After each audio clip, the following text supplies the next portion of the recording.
Farmers are walking away from John Deere in record numbers. But this isn't just about one company. This is a crisis that threatens the entire $34 billion U.S. farming industry.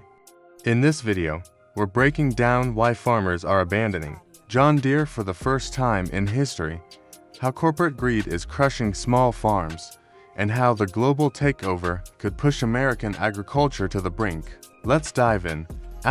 For decades, John Deere's factories provided thousands of well-paying jobs, supporting entire communities across the U.S. Towns like Waterl, Iowa, and Molina, Illinois were built around Deere's plants.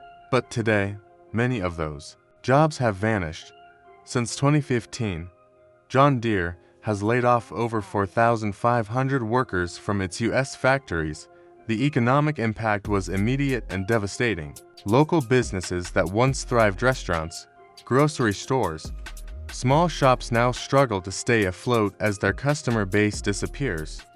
The housing market crashes, schools lose funding, and entire communities are forced to relocate. But it's not just about losing a paycheck. With fewer jobs, investment in these areas dries up. Other industries won't set up shop where the economy is crumbling. So, why is Deere cutting jobs? The company blames declining equipment sales. But the truth is more complicated. Farmers, squeezed by low crop prices and rising costs, are postponing or canceling tractor purchases. This leads to lower sales for Deere, and the layoffs continue. The most recent round in 2024 saw 200 workers in Iowa lose their jobs, and with farmers continuing to struggle, it's only getting worse for rural America. But the job cuts were just the beginning. The next issue pushing farmers away from Deere, its restrictive repair policies. Imagine buying a brand new tractor, only to find that even a simple repair requires a trip to a John Deere service center. And it's not just any repair, it can cost thousands of dollars. Why? Because John Deere has locked its equipment behind a digital wall. Modern tractors are software dependent, and even basic repairs now require access to Deere's proprietary diagnostic system. If farmers try to bypass this, they risk voiding their warranty or locking themselves out of their own equipment. This has sparked outrage. Across the U.S., farmers are protesting, filing lawsuits, and pushing for legislation to give them the right to repair their own machinery. States like Colorado have passed laws forcing Deere to loosen its repair restrictions. But for many, it's too late. They're fed up. They're turning to alternatives like Kubota, ACO, and even Chinese brands, all of which offer equipment that farmers can repair themselves. And speaking of alternatives, John Deere's biggest challenge may not just be its own customers. It's coming from China. Chinese companies like YTO Group and Zunlian have rapidly expanded their global market share. They produce tractors and harvesters at half the cost of John Deere's models. These machines may not be as advanced, but they're affordable, easy to repair, and widely available. Three things that Deere can no longer guarantee. As American farmers look to cut costs, these Chinese-made tractors are becoming more attractive. But it's not just equipment causing the problem. China's agriculture boom is crashing global crop prices. Since 2022, the price of corn has dropped by 37%, soybeans by 24%, and wheat by 35%. For struggling U.S. farmers, these lower prices make it even harder to justify spending hundreds of thousands of dollars on John Deere tractors. If this trend continues, Deere's grip on the market could weaken for good. But it doesn't stop there. When John Deere announced plans to shift some of its manufacturing to Mexico, the backlash was immediate. Farmers, factory workers, and politicians all saw it as a betrayal, and the most explosive response came from Donald Trump. At a campaign rally, Trump warned Deere that if it moved production to Mexico, they would pay the price, a 200% tariff on any equipment imported back into the U.S. This wasn't just political rhetoric. Trump had used tariffs before to pressure companies into keeping jobs in the U.S., and he was prepared to do it again. The potential financial hit could force Deere to either abandon its outsourcing plans or face massive losses. While farmers wanted jobs to stay in the U.S., the tariffs also risk driving up equipment prices, making it even harder for farmers to afford new tractors. Meanwhile, Wall Street reacted with panic. Deere's stock dropped as investors feared the impact of Trump's threat. As if the technological and political issues weren't enough, another looming crisis is threatening American farming: the immigration crisis. Over 70% of farm workers in the U.S. are immigrants, many of whom are undocumented. With stricter immigration policies on the horizon, farmers fear they'll lose their workforce entirely.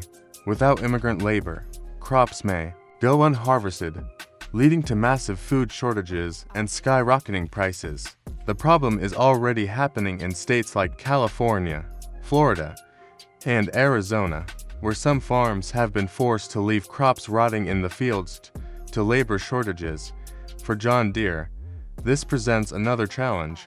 If farmers can't afford workers to operate equipment, why would they invest in new tractors?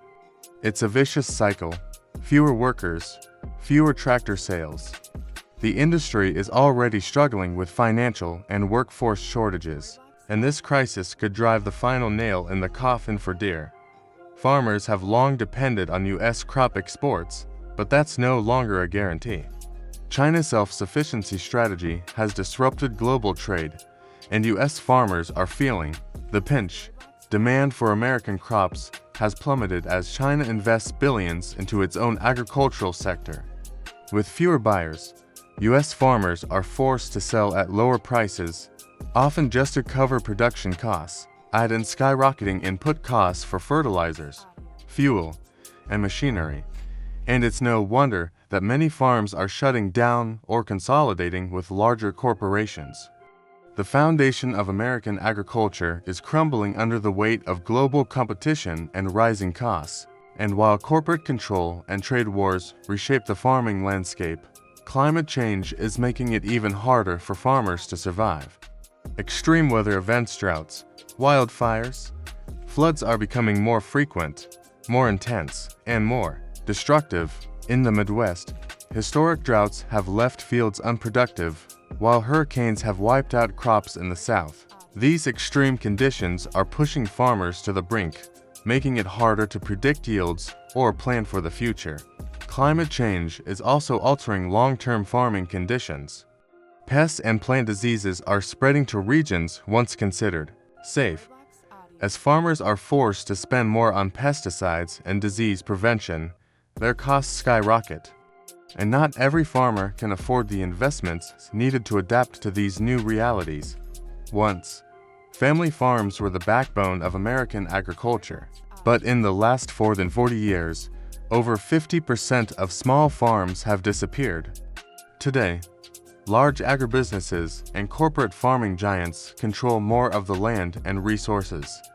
They have the financial backing, technology, and government support to weather the economic storm, while small farms struggle to keep up.